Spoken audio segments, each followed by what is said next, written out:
मेरा नाम राहुल है। मैं बेंगलुरु में एक बड़ी आईटी कंपनी में काम करता हूँ। ज़िंदगी भाग-दौड़ से भरी हुई है, लेकिन इसी ज़िंदगी ने मुझे एक ऐसी कहानी दी है, जिसे मैं शायद कभी भूल ना पाऊँ। उस दिन सुबह-सुबह मेरी उड़ान थी। एयरपोर्ट की भीड़, चहल-पहल और सुरक्षा की सख्ती हमेशा की तरह थी।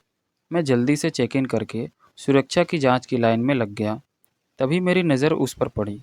वो थी आलिया भट्ट। चमकता चेहरा, आत्मविश्वास से भरी चाल और लोगों का ध्यान पहली बार में ही अपनी तरफ खींच लेने वाली। एयरपोर्ट पर उसे देखकर मुझे तो जैसे यकीन ही नहीं हुआ। उसने साधारण लेकिन बेहद खूबसूरत परिधान पहन रखा था। वो किसी फिल्म की शूटिंग के सिलसिले में यात्रा कर रही थी। जब वो सुरक्षित जांच की तरफ बढ़ी, तो करीब खड़ा एक सुरक्षित कर्मी उसे देखकर और जैसे असमंजस में पड़ गया। नियम कायदे के अनुसार हर चीज़ की तलाशी ज़रूरी थी, लेकिन सामने जब कोई बड़ी हस्ती हो, तो हालात थोड़े अलग हो जाते हैं। सुरक्षाकर्मी झिझक रहा था और आलिया हल्की मुस्कान के साथ उसकी तरफ देख रही थी।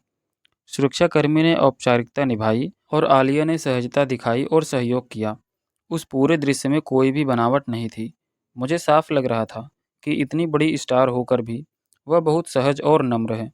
जांच पूरी होने के बाद आलिया मेरे ठीक आगे चल रही थी। मैं उसकी ओर देखे बिना रह नहीं पा रहा था।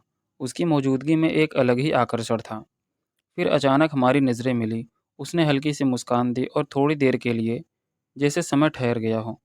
मैं जानता था कि वो मुस्कान शायद औपचारिक थी, लेकिन मेरे लिए वो एक अनोखा अनुभव बन गई।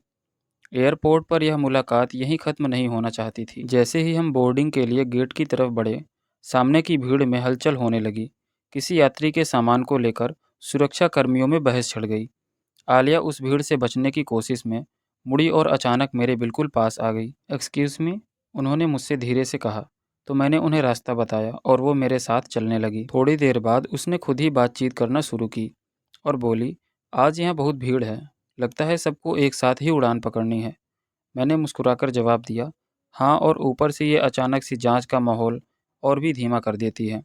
वो हल्का सा हंसी। हम दोनों गेट तक साथ चले। गेट पर इंतज़ार करते हुए बातचीत का सिलसिला थोड़ा और बढ़ा।